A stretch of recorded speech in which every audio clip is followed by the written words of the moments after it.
recording, and then I'm going to share my screen, and I'm going to give you the best that I got. So, all right, here we are. Notices, liability, and correcting our proper status. Laura J., founder of Peaceful Inner Warriors United. And so I have created this presentation and also a notice of self-protection to just give you a demonstration of how it is done. And so this is not legal advice. I'm not adding vice to anything, is not my intention. And I accept no liability for how this information is used. I believe and claim I have the right to share my beliefs with others in good faith and without being bound to any society, legal or other, that may try to bind me to their rules and obligations. I have my own beliefs and claim my right to express my belief systems freely. This is important because if we do not make our claim of rights, we don't have those rights. So I wanted to make this notice of self-protection to give you an example of what it means to notify people or put people on notice as to what rights we are claiming. So this is my effort to do that in a practical way for you to see how it's done. We're used to doing it without knowing what we're necessarily doing. Unconscious competence hopefully will become conscious competence. I do not accept liabilities for any man, woman, or person due to my lack of understanding of their situation and how my beliefs are being applied. We're all responsible for ourselves. We have to take that responsibility, the ability to respond, very seriously and understand that if we do not understand everything that is in something that we put our name to, we are still liable for what is said within what we signed on behalf of. I believe it is each man and woman's responsibility to fully understand the claims made in all notices used and want to demystify the mixed war we're in, which I'll talk about. I will hold any man or woman liable in their private capacity for making false claims against me. I say this because I am doing that with the man acting as prosecutor in the summons that I got. And so I am making that claim so that you understand how to actually do the same. Rules don't protect people, which is why personal liability is, I believe, what will change this game that we're in right now. And we must protect ourselves, and future generations. The two pictures that you see there are from my Black Law Dictionary, and good faith is my effort to share this information in a way that is going to actually help. So a statement of mind consisting in honesty and belief and purpose, faithfulness to one's duty or obligation, observance of reasonable commercial standards of fair dealing in a given trade or business, or absence of intent to defraud or to seek unconscionable advantage. So that is the definition of good faith, which is what my efforts here today are for you to understand who and whose you are and how to actually claim the right to be who you truly are. Bad faith is what is happening collectively, and it's dishonesty of belief or purpose, also termed malefides. So that you're aware you have those definitions. And if you don't understand a definition, then I would encourage you to go find the definition so you understand, because understand means you're standing under that which you're stating. So I believe it is our right to have this conversation without penalty or prejudice. I am saying all of these things to give you examples because this is a call about notices and liability, which notices and liability is different from notices of liability. Notices of liability means the liability comes from the notice that was sent. That is what the definition of is. To say and means I'm just explaining what notices are and what liability is. That was the original intention, and it's kind of shifted away from there. But if you do have any questions, please do put it into the comments and let me know, and we'll have a Q&A at the end of this as well. This is actually a definition from the Declaration of Human Rights and Fundamental Freedoms. So what you'll notice here is that I've put compared to Article 6, because what you're going to want to start actually doing is understanding that, as we're going to get into with the hierarchy of creation, man or woman is actually above or ahead of the government in terms of the power that we have. And so I do want to say as well, Dealey, your video is on and this is being recorded. And so if you're comfortable with that, by all means, keep your video on. I just want to make sure, as you joined after I had said that it's being recorded, and so you're aware that others will be able to see what is on your screen too. So compared to Article 6, everyone has the right, individually and in association with others, which is something I'm going to talk about very soon, and I'm going to give a summary, so this is all just, you'll understand how this presentation is going to go. But this in association piece is going to be really key, and you'll understand why when I introduce you to Meads versus Meads, which is a case law precedent that would potentially see us get deemed as OPCA litigants. And so I'm going to talk about that more because it's very important for where we are right now as we take a stand and go against a system designed to save itself time, energy, and money at our expense. So we have the right to know, seek, obtain, receive, and hold information about all human rights and fundamental freedoms. I've highlighted human, as we'll talk about, including having access to information as to how those rights and freedoms are given effect in domestic legislation, judicial, or administrative systems, as provided for in human rights and other applicable international instruments, freely to publish, impart, or disseminate to others views, information, and knowledge on all human rights and fundamental freedoms. And we have the right to study, discuss, form, and hold opinions on the observance, both in law and in practice, of all human rights and fundamental freedoms, and through these and other appropriate means to draw public attention to those matters.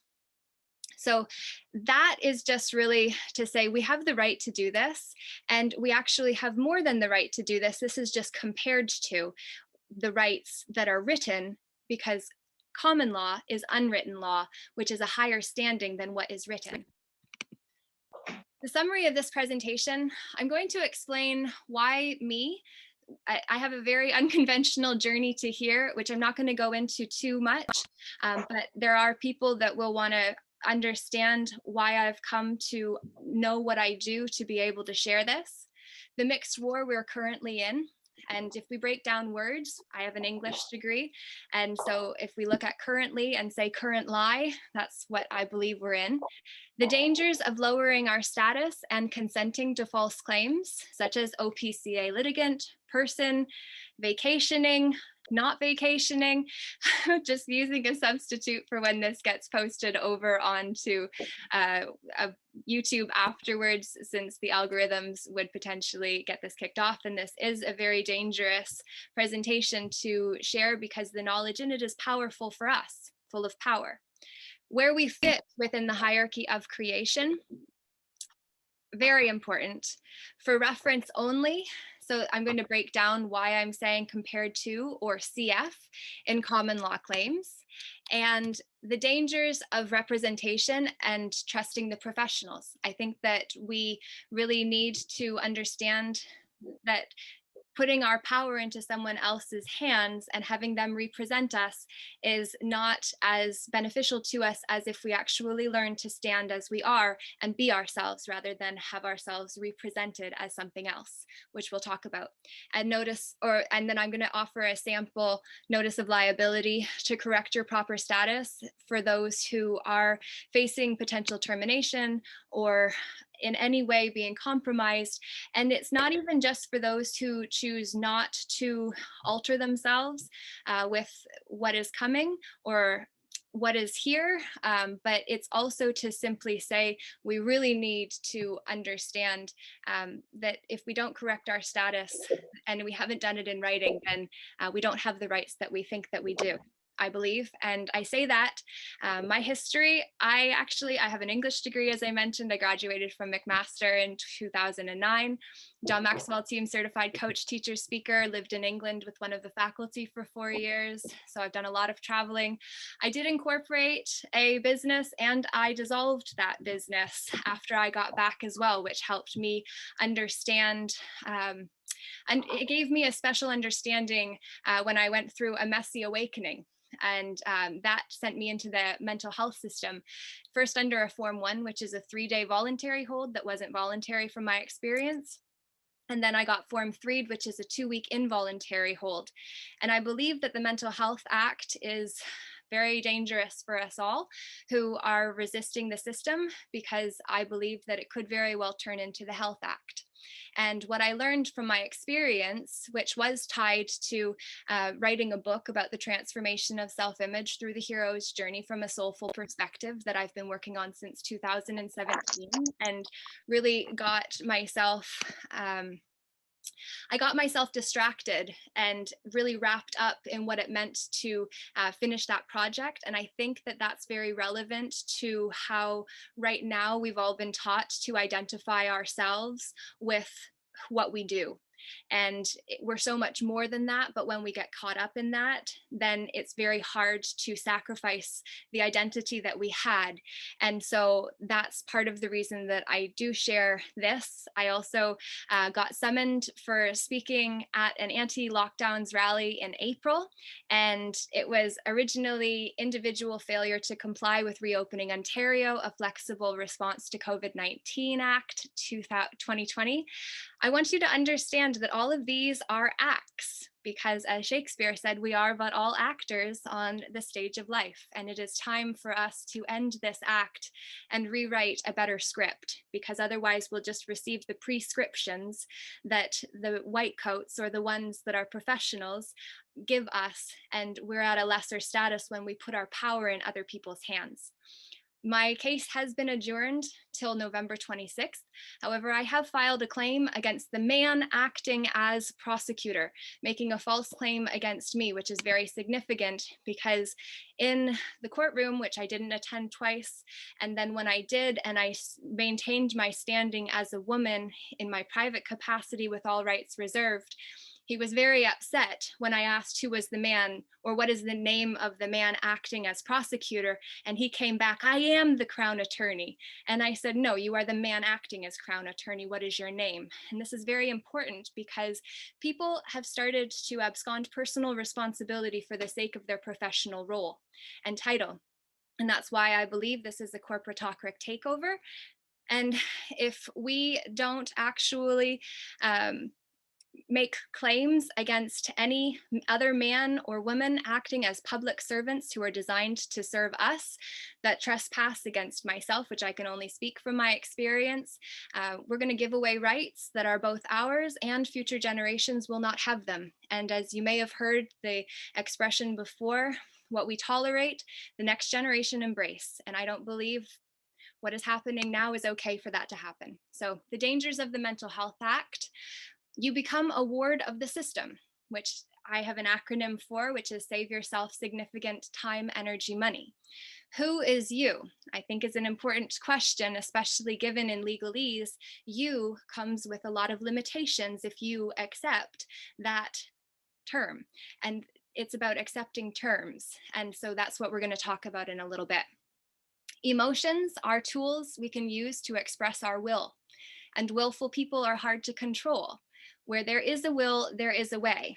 And so I believe that is part of the reason that this is literally an attack on our wills, bodies, minds, and souls.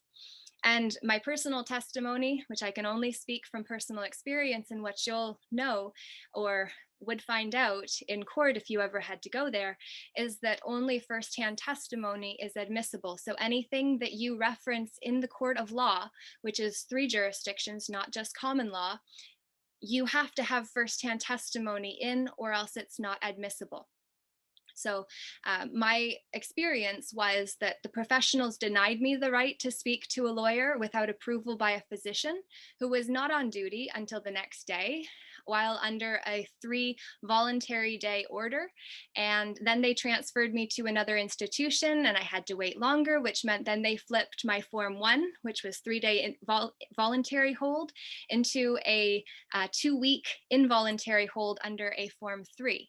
So this is important because when you're in the belly of the beast, it's harder to get out than if you don't step in there because you understand your rights, you claim them in advance, and then you put anyone that is trespassing against you and your rights on notice of personal liability as the man or woman acting in a position. It's very different because lawyers actually turn us into wards of the court. So being represented as the person, which is a lower standing than a man or a woman.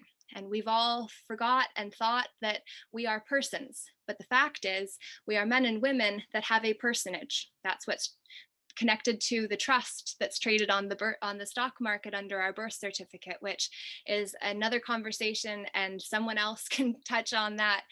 But it is just significant to say that professionals swear an oath of allegiance to protect the bar or the crown. And they will only take things so far as the limits of when representing a man or woman as their personage would then potentially take down the organization they've made an oath to. They can't do it, which is why we need to understand how to actually be ourselves, stand for our rights, and to have made those claims so anyone trespassing against us understands that they're not protected by their position. They're just a man or a woman, as are we, who will be held liable personally for their choice to infringe on the rights of other men and women. And I learned the mental health system is the modern day witch hunt, legalized and normalized. There were a lot of other lessons that I gained from that experience, but I share it candidly because generally speaking, that experience is not talked about. It is shamed. It is stigmatized. I do have a diagnosis of bipolar. I do not believe that that is true outside of the fact we live in a universe of polarity where there is an equal and opposite to everything. And it is actually very healthy and functional to let our emotions be expressed. Otherwise, they get stuck and we lose will because then we aren't able to move the energy and motion that we stopped moving. So I believe that our emotions are tools. And when we actually get more comfortable with talking about those shameful experiences that would otherwise lead to denials and people not wanting to talk about those things, it opens the door for us to actually take our power back, which is why I do it so freely, even though I don't know who's going to watch this, but somebody needs to hear it and needs to know that a diagnosis does not define them. I will say that when I got myself out of the institution in October 2019, when I finally actually got myself out, the doctor personally guaranteed me that I would fail to self-regulate. And when I did to go to the emergency room, too much sleep would make me depressed and too little sleep would make me manic. And so that was good advice because it did help me in really learning how to self-regulate myself better, because there's no way that I was going to let that man be right. And that man will leave that. But I had a lot of unpacking to do, and I've done that over the last 2 years. A lot of people don't have the capacity to be able to unpack that on their own. I have had help from friends and others that have been supportive, and a lot of others who haven't. And I say that because I believe that mental health is a trap. And if we get stuck in that, then we are in our heads and we're not in our hearts. And when we're not in our hearts, we can't feel truth because truth is resonant. So take what resonates for you today, leave what doesn't. And if you've got questions, then ask, because the only silly question is one that is left unanswered, that gets stuffed down and then stuck in our systems. It's better to let us work collectively together to resolve what needs to be resolved, and then we can actually solve the problems. Beware so you can be, or be aware so you can beware and not get entrapped. So this is Meads versus Meads. I just referenced this piece here. In 2012, case law precedents was set introducing a new category of vexatious litigants, which vexatious means causing or tending to cause annoyance, frustration, or worry. So if anyone goes in using freeman of the land argument, sovereign citizen, which is an oxymoron because sovereign is independent and citizen is owned chattel of the government, therefore to combine those two is an oxymoron. But they have basically called anyone that is using an inconvenient argument that is at a higher standing than the legal system is an organized pseudo-legal commercial argument litigant, which drops us into the standing of litigant. And give me your thing, your phone. I'm just going to mute you out. Sorry, it's not showing me how to do that. If you can just mute yourself who just joined, we're gonna do questions after. But I'm getting some feedback there and I don't know how to actually, it's not making it easy for me to mute. That's interesting. I just muted. Sorry about that, guys. Oh, no problem at all. Thank you. Okay, perfect. So Meads versus Meads, the man acting as judge, who's known as Justice Rourke out in Alberta, he put on public record, which is important because if you step into the court of law, then you want to make sure that what you say is for the record, as I will be doing on November 26th, as myself, in my private capacity with all rights reserved. And that's important because I can only speak from firsthand experience, and that is what's true for me. So this court has developed a new awareness and understanding of a category of vexatious litigant. In the absence of a better moniker, I have collectively labeled them, which puts us into a group, as organized pseudo-legal commercial argument litigants, OPCA litigants, to functionally define them collectively for what they literally are. These persons employ a collection of techniques and arguments promoted and sold by gurus, and hereafter defined to disrupt court operations in an attempt to frustrate the legal rights of governments, corporations, and individuals. I'm making a disclaimer here at the bottom, just as the example again for you to get used to doing for yourselves, that I am a woman in my private capacity with all rights reserved. I am no one's guru and am not charging for this information because I firmly believe in prioritizing people over profits, or we won't have any rights left. That is my belief, and I believe that it is our right to express our beliefs without being deemed any kind of organized pseudo-legal commercial argument litigants, because if we don't claim our rights, we can lose them very easily, as I experienced firsthand under the mental health system, which is why I share that story without any shame. If you understand, you are no longer on top because you are understanding. Maxims of law. I just wanted to bring up a few that I found on a really good website that I can share. And it says false in one thing, false in everything. I'm not even going to try for the Latin, the Latin pronunciation of that. But the other one is every jurisdiction has its boundaries. So we must understand the words used in any templates that you choose to use as your own, because legalese opens their dictionary to be used against you in the court of law. And I broke down law from what I understand it to be, which is land is common law, air is ecclesiastical canon law. So that's you shoot the cannon first to give a warning when you're going into battle, and if they shoot back, then war is begun. Or they put up their white flag to surrender, and then war is not required. That is honorable. What's happening now is not honorable. This whole system is being run under water, which is admiralty and maritime law, which is contract law. So Meads versus Meads has many holes in it. Ooh, the light almost fell over in that moment. Interesting. Don't fall into the trap. I object if you ever have to step into the court of law. And when I say have to, I catch myself because that's an obligatory experience with rules, limitations, liabilities, because we've dropped our standing as who we truly are. And also in your regular life, if you have to do something, you're bringing in the energy of having to and obligation, which then sends you into irresponsibility, which are the dysfunctional spectrums of freedom and constraint, which are functional. You cannot have freedom if you do not have boundaries.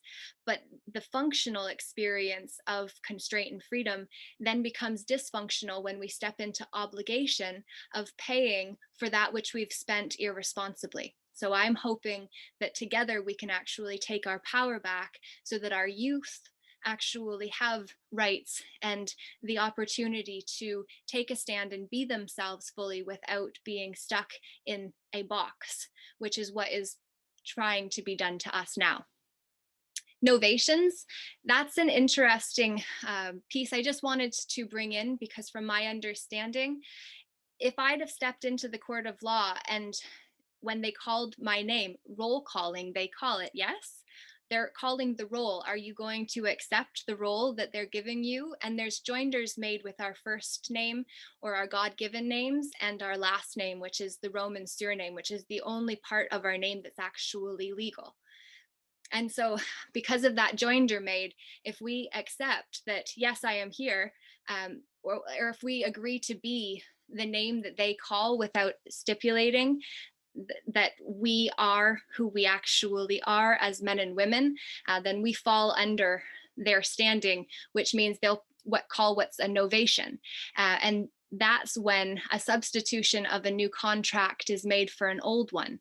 And so basically any of the efforts that were made prior to attending court is then dismissed and a new case is essentially started, a new agreement, and then you're tried without any of what you submitted previously being valid any longer. So I've now sent in, I believe it's 11 lawful notices, and it's not using any kind of notarization because if you have to pay a lawyer to actually notarize a document, you're dropping your standing, you're paying them to do it, and you're also saying that you are not enough on your own. These are things that I think that we need to think about. So I just wanted to bring up novations being what happens if we step into the court of law, which is multiple jurisdictions, and there's a judge in each of those, which is why a common law argument on its own does not work. You have a judge in the other two jurisdictions who are passing judgment, and so you may be correct in this one, but if you are not protecting yourself in these, then you're not protected, and the judge passes judgment, and you get locked up. So these are all things I've been learning firsthand, and it's because we are in a mixed war. And I wanted to just bring in the currency piece of this without going into money, but just to say that we are in a mixed war currently.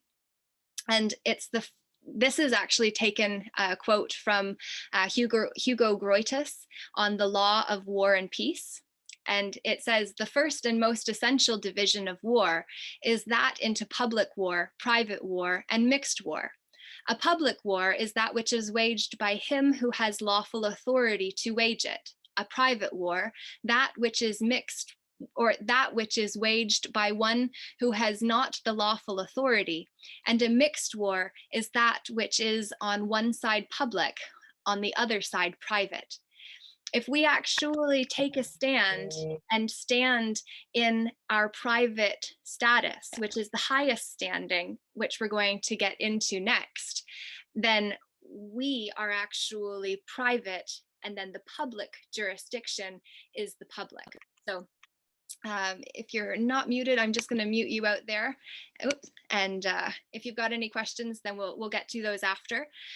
This is an attempted corporatocratic takeover. So I just want to bring to your awareness the fact that corporations are called corporate entities because an entity is a ghost, essentially. And a corpse is what we're used to calling corporations. We just don't add the E. So they are lifeless until we give it ours. And then we sign on behalf of that corpse, which means that we are becoming half of that corpse and assuming all liabilities because it is our hand that signs on the dotted line. And furthermore, a entity cannot pay with blood, and so then we do. And we also pay karmically. And that's why there are karmic implications for all souls involved. Entities are just ghosts. I wanted to reference the fact that if you are not aware, over on the Center for Health Security, you'll see that there was actually an event that took place in New York City, October 18th, 2019. And that was where the pandemic was scripted as to how to actually handle those who do not comply right away, to strip us of our resources, to get us to then hire the professionals who are sworn to the bar and crown to drain our resources, who are willing to take a stand early on. So by the time our resources are drained, then there's no one left to stand and protect the people, and the ones that then took the funds are the ones that are left with monies, and everyone hates them. And then in previous civilizations, the lawyers have been the first to be lynched because they took the funds and sold the people out. And then when they realized they were just of the people too, it was too late. And so I would like for that to not be our fate. Remembering our proper status. This is what you came here for. This is the hierarchy of creation. I've made an adapted version, and it's said that God is on top, regardless of what your religious foundation is. Grand Overall Designer is an acronym that works for me, especially before I had any understanding of my connection. And ultimately, I believe God, creator, source. If you think about it from a box perspective, it's the box, it's inside the box, it's outside the box. God, Grand Overall Designer, is all. Well, if we actually then understand that we were made in his likeness and image, without it needing to be a him, because energy doesn't have a gender, but gender is a creation, but as men and women, we were made in the likeness and image of the Grand Overall Designer to be the Grand Overall Designers of our own realities. And so when we actually understand we are the microcosms of the macro, then we understand that we are private. And we talk about this, but we don't understand it like this until it's laid out for us. So hopefully this is helpful.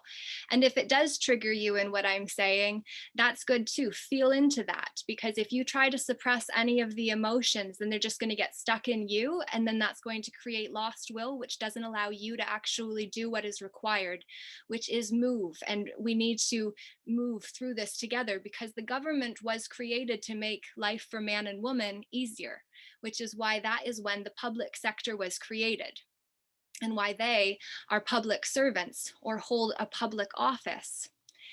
And underneath of them was the cops, courts, and councils, which were created to uphold the legislation, which are the rules of the government to make life easier for men and women. And underneath of the cops, courts, councils, you have the corporations, which is the private sector of the public domain, which is why we as men and women step into corporate positions and then take on the roles, responsibilities, liabilities, and limitations of being an employee instead of a man or woman, and think that that's who we are then. But it is not. We are still men and women serving in positions. And that is what we must claim the right to be again. Lawyers can only represent a man or woman as a person, which drops us into their jurisdiction. Do you understand? They'll ask you that in the court of law, because that's a trick to get you to switch out of being a man or woman. If this is what you're going to claim the willingness to be, then you become what they say you are, as a person, as an employee, as one who is then known by your medical status, if you know what I'm saying. By agreeing, you drop your standing and accept the limitations, liabilities, duties, and obligations applied to the accepted rule or role. Maxims of law, another, consent makes the law. A contract is a law between the parties, which can acquire force only by consent. Consent, you were sent a con, did you take it? Think about words in a different way, and then you'll start to see what's actually at play. Another of the maxims, a party who is silent appears to consent. That's why we grew up in school learning about bullying, and we always were taught that the bystander is equally guilty because they did nothing when the victim called out for help against the punisher or the persecutor. And so a party who is silent appears to consent. And the last one, unequal things ought not to be joined. And so we're going to actually dig into that more with the name that we have, which that's not going to be for today. And I'm not the expert on that. I'm not an expert at all. I'm just sharing from my own experience of going through all that I have to be able to say, if you don't know your rights, you don't have any. And then when I got summoned, or my person got summoned, and I did not consent and they did not reply, which means they're acting in bad faith to not act honorably because I did give them a time frame as needs to happen in a notice of liability. Their bad faith was part of what has really opened my eyes. So I'm just trying to say I am just a woman that has learned a lot that I hope is helpful. And as Shakespeare said in As You Can Like It, or As You Like It, all the world's a stage and all the men and women merely players. So this, I do believe, is one of the most important things for you to actually integrate into your awareness. I wanted to break down the distinctions between an individual person, human being, versus a man or a woman. I've not written man or woman down because the only definitions that I could find would be around gender or sex, which are written, and common law is of the highest law because it is unwritten, because we are above what is written, which is in the public. So individual, as a noun, this term denotes a single person as distinguished from a group or class, and also very commonly a private or natural person as distinguished from a partnership, corporation, or association, which is oftentimes what the definition of artificial persons goes under. And if we didn't think that if this is all new to you, you maybe want to go back over just to really understand calling yourself an individual is not in your best interest if you understand who you truly are and how that comes with roles, limitations, liabilities, and obligations. And then person is a Latin breakdown for persona, compounded per, which is through or by, and sonus, which is sound, because you speak it. And so it is a Latin word signifying primarily a mask used by actors on the stage. And if we actually are ourselves, we don't need to be represented on the stage. We can be ourselves wherever we are. Human beings, that we think we're all human beings, and I often add an extra E for energy because I believe that it is all hues included when we actually do that and what we need to return back to. That's my BS. Take it, leave it, work with it, see how it sits and fits. I'm not attached. But by definition, human being means monster. So a human being by birth, but in some part resembling a lower animal, because a human being is a creation, and whoever owns the creation is the one who defines it, and also can decide that it has no inheritable blood and cannot be heir to any land. So when you drop your status from being a man or woman, then you are losing rights, liabilities, responsibilities. Well, you're incurring liabilities and responsibilities. But this is actually a document that I've used in my case. And the C is missing from this, but the compared to and CF are here to show that CF stands for to confer or compare. And CF is a signal indicating that the cited source supports a different claim than the one just made, and that it is worthwhile to compare the two claims and assess the difference. The reason it's only compared to is because as a woman in my private capacity with all rights reserved, this is a lower standing than what I actually have. And in the claim that I've made, I've supported or I've put forward a list of definitions to be used in Laura Hamilton's court of law, because ultimately that is what is required in order to settle this matter. But person, by definition, includes the definition of a trust or a trustee or other person that administers the property of another, an executor, administrator, or other legal representative. Represent, because you are no longer a man or a woman. I am no longer a man or a woman if I accept being my person.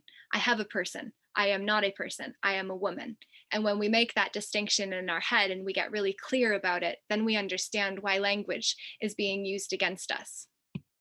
Surety is another argument, and that's how they get us to take responsibility for our personage. So what is a surety? It is someone who agrees to take responsibility for a person. And so in this, which I've also used in my case, I've referenced it as compared to, because it's the same situation of at a lower standing. But what you see here is that being a surety is a serious commitment. Before you accept before you accept taking responsibility, there are a few things you should think about. This is from the Ministry of the Attorney General. So this is their legislation that is being referenced here. And so I included that because they're saying it's a big commitment. Think about it before you do it. You're not allowed to make any money from doing it either. So we're not allowed to benefit from being ourselves or representing ourselves as our legal fiction, which is how we really would benefit from coming to understand who and whose we truly are. Because men and women have been made sureties for our personage. You are not your person. That's just the interface they use to maintain control and order of us under their rule. So when they ask, do you understand? You say, no. Well, actually, they'll ask 3 times in the court of law. And then after you give the answer, then they are not able to continue the lie beyond 3 efforts from my understanding. But I am still yet to learn a tremendous amount more, and I'm doing it as quickly as I can. So capitis diminuito maxima, I'm not saying that phrase properly either, but it did come into my awareness this morning. And so I felt it was relevant because this is how it's connected to the birth certificates and the capitalization of our names to take advantage of or to use to one's own advantage. And so basically they're diminishing the status through the use of capitalization in Roman law. And as I said on our birth certificates, it is our last name is the legal Roman surname. And then the other names are our God-given names. Hence, without even going through all of this, but I always call myself now Laura J, which is all inclusive. And I say it's got an A for my second middle name and my last name, being truly Canadian A. And it was kind of a joke, but now I just understand that I have come to be who I truly am and came here to be, and encourage you to do the same. A diminishing or abridgment of personality, a loss or curtailment of a man's status or aggregate of legal attributes and qualifications. So I just included this because it came into my awareness this morning, and there's actually there's 2 others. Media is another, and then minimus as well. But to have your advantage reduced maximally is how we become slaves when we consent. So limitations to corporate protection. Lawyers can only represent you, the man or woman, as your legal fiction, which I know I've said, but sometimes repetition, as the Greeks say, is the key to learning.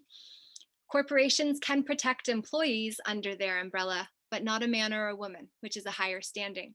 So in going after the man acting as prosecutor, for instance, in the false claim being made against me, for he has no firsthand evidence or knowledge of the crime that was committed, that has no victims, therefore a crime was not committed, he is not protected by the corporation that he has always thought that he was protected by. And there's so much more to all of this that we all need to understand, that if we just take a stand and understand these matters, then we have so much more power than we ever knew before. And a culture shift is required. And I often break down the word culture as the cult you are. And we think of cultures as, or we think of cults as something negative and scary. And what's going on right now is very much a death cult, and it is scary, but it's normalized, and it is no sign of health to be well adjusted to a sick and toxic culture. So I wanted to just bring that in and say we cannot afford to let the professionals handle our affairs, because if you are on the other side of an order in a mental institution, for instance, or a hospital, which the Mental Health Act then becomes the Health Act when there is more power in the corporations than in the people that are operating those corporations, we have a big problem, because you're just another task on the list of someone who's filling a position and then goes home to their actual life that they're only doing the job in order to pay for. So it's about holding the man or woman acting in a position liable in their private capacity. So an eye for an eye. Whoever we can see is the eye that is going to be on the page that we actually put on notice, because we always thought it was just an eye for an eye, but you can't take an eye from a corporation or a dead entity. And so that's when then we understand that it is the pen that is being manned by the hand, and things start to make a lot more sense. But you cannot hold a pen if you have arms in your hand, correct?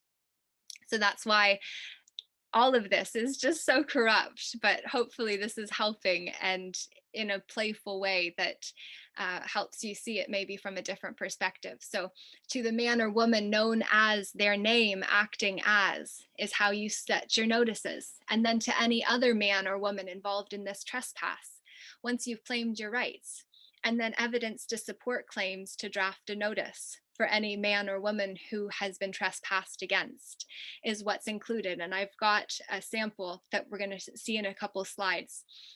And then representing yourself, or not representing, but being yourself and claiming, I am the woman or man commonly known as your name in my private capacity with all common law rights reserved. Common law is the highest standing. When they hyphenate common law, that is their creation, which is of a lower standing than common law, which is unwritten. English common law is also different from common law because it's been personalized and therefore created, and therefore it comes with limitations too. So really understanding the subtle nuances that everything means something. Fraud, just as a reminder, Nuremberg trials, I was just doing my job, was not enough to save the men and women who played the bully. They still got lynched after having lynched the ones that were on the other side of an order. Lawyers historically have been the first to be lynched by mobs when previous civilizations fell. That does not need to be the case now, because we can turn this ship around. But the members of these mobs then paid the karmic price for participating.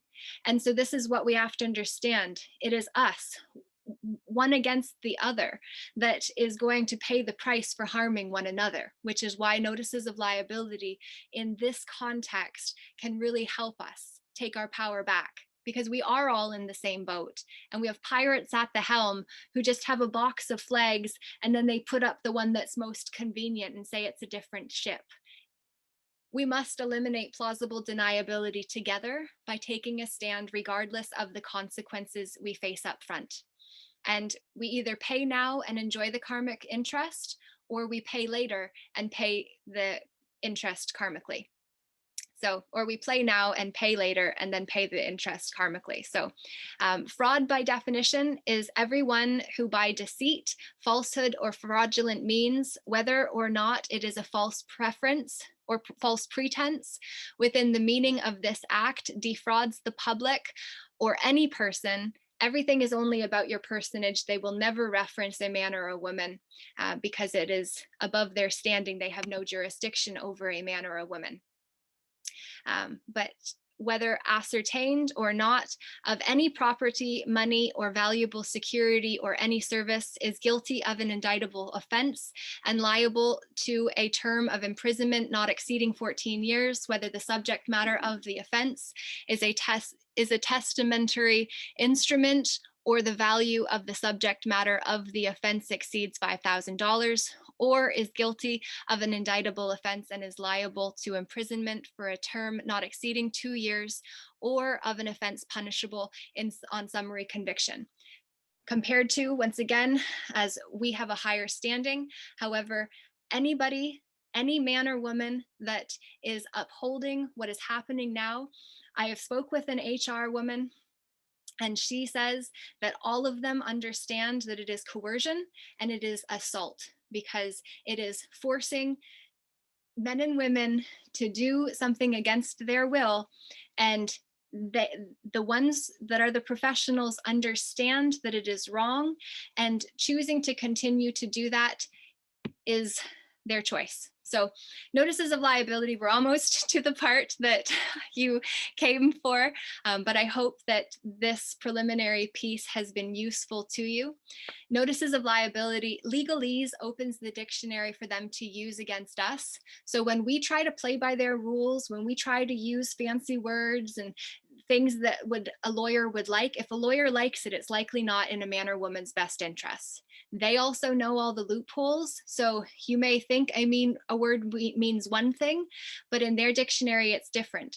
For instance, the term Aboriginal, which is what everything got clumped underneath of, including Indian and Indigenous and Inuit and Métis, all of those terms got clumped under an inclusive term. And so we think that that would be two-sided, but the term includes is a trick word. And so it's a one-sided agreement, which means for instance, any agreements that were made under the Indian Act, for instance, for Indians, that when it transferred under the term Aboriginal did not carry the promises that were made under the Indian Act underneath of the term Aboriginal. So Aboriginal does not come with the benefits that were earned by the Indians, for instance. And I know some have issues with that term. It was a man that identifies as an Indian who actually explained that to me earlier this year. And so I share it because we would not think that to be the case, but that's because we don't understand legalese, because it's not our business and we're too busy to actually deal with it. And so then we trust the professionals that are sworn to someone else above us if being represented by them, which is why they can only walk the line so far with you. And then they say, you're on your own, I gotta go. If you don't have firsthand testimony about your claims, they will end up in court. They will end up in court. I'm just gonna move it out there, sorry. Okay. It's problematic to use any notice of liability templates referencing information you don't have firsthand knowledge of. Hearsay is not admissible. So I know I've said that, but I wanted to make sure that I got it in here. And if you don't understand, don't include it. If you think it sounds good, but you don't understand it, and you, like, for instance, the term notice to agent is notice to principal. Notice to principal is notice to agent. That's oftentimes used in various notices. And what that is said to mean is that whoever receives it is then to let everyone else know about it, and also make sure that the one whose name is on it is to get it. And so that means everybody is supposed to know when the agent or principal get it. But that actually opens up a jurisdiction that then opens up the entire dictionary for them to be able to use against you who thought it looked good and somebody else said that it would serve you well to include, and so then you do, and then you don't know what to do when you're there being yourself, needing representation because you've used words that lawyers are familiar with, and it's not in our best interest. Please be careful. And if you reference any of the what's happening and you don't have firsthand testimony or the ability to back it up, it's not going to fly in court, so it's not going to protect you. We become a ward of the court when we can't be ourselves and must be represented as our person, becoming a surety for it too, which is how they get you. And you, even that term itself too, is another trick that they get to be a joinder between you, the man or woman, and your personage or whatever they want to drop your standing under. And if you consent to being identified as either injected or not injected, for instance, that status is going to come with limitations, liabilities, and duties that if you don't fulfill, you don't get it back, such as your driver's license. You're not good. Well, driving is a commercial activity, and we're all just traveling for the most part, unless you're driving for commercial purposes. But even that, we thought that it was required. And when we actually understand how deep the rabbit hole goes, it's very disconcerting, it's very disheartening, it's disillusioning. And so we really have to have a space to be able to go when all of this unfolds. And if you're not already part of my Telegram group, Peaceful Inner Warriors United Assembly, I would love for you to be able to come there. And we have a safe space. It's not all law related, but it very much is. This is a spiritual war, and it is our souls being fought for right now. And so I know that that may push some people away, but I'm not for everyone, because I'm just me. And you can take me, you can leave me, whatever it is, unless you're trying to kidnap, and then you'll be held liable personally. But all of these are not threats, because the threat is an empty. And these are not empty when we've actually claimed our rights and we know how to exercise them. So you're welcome to join Peaceful Inner Warriors United Assembly. And peaceful has 2 L's because it is an acronym. And I've got a video series coming out very soon that I've been working to get out for quite some time that will really help you really stand in your power more and work through all of this so that you can make that shift and stand as who and whose you truly are without that being religiously connotated in any way. So notices of liability are often overlooked because most people have never claimed their proper status. Notice of liabilities are part of a multi-step process. So you are building your case for a claim against the named man or woman. And the example that I'll share, in case it may be something you want to take a screenshot of and then use at your own discretion, understanding it may not protect you, it may not work, and I accept no liability for it. But at least that way, the man or woman that receives it will understand their accountability, and they also have the option to actually to step back and to change the legislation that's being implemented right now. Because as I mentioned before this recording began, in the corporations, the private sector of the public domain, the only requirement from my understanding was the creation of a mandatory vax policy.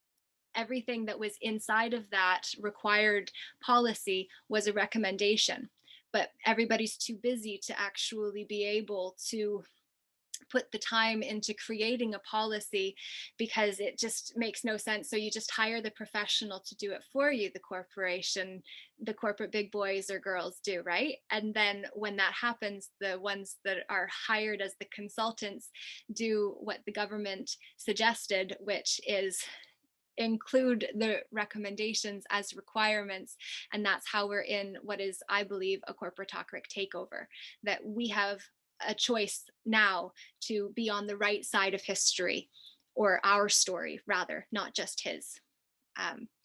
This process holds the men and women acting in corporate positions liable as men and women, not in their position, and gives them a chance to use their positions to prevent this corporatocratic takeover. And choosing not to is coercion, assault, and will come with criminal, civil, and common law consequences. So right now, I believe that we need to eliminate plausible deniability, and that way no one can say they didn't know they were in the wrong, because if we rally together and actually put people on notice and claim our proper status, then everyone knows. So you can sign and keep the original. So this is information for the notice that I'm going to share on the next slide. You sign and keep the original for evidence in your case. So you photocopy or scan the original, and that's what you send off. You're sending it by registered post, and that's a tracked service. And you can also send it via email to make sure that they get it.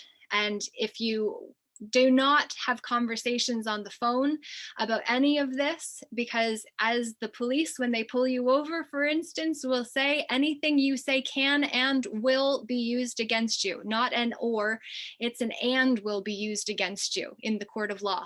So do not have conversations verbally about any of these matters. If you decide to use any of this or anyone else's, you want everything in writing, because writing is traced. Writing comes with a name, and you need the name of the man or woman that is acting as the bully, which is ultimately what is happening. You want to include a time frame as well. That means if they do not reply, your claims lawfully stand as true, which you include as a claim in the notice of liability that you send to protect yourself as a man or a woman acting in a position. This is how consent works.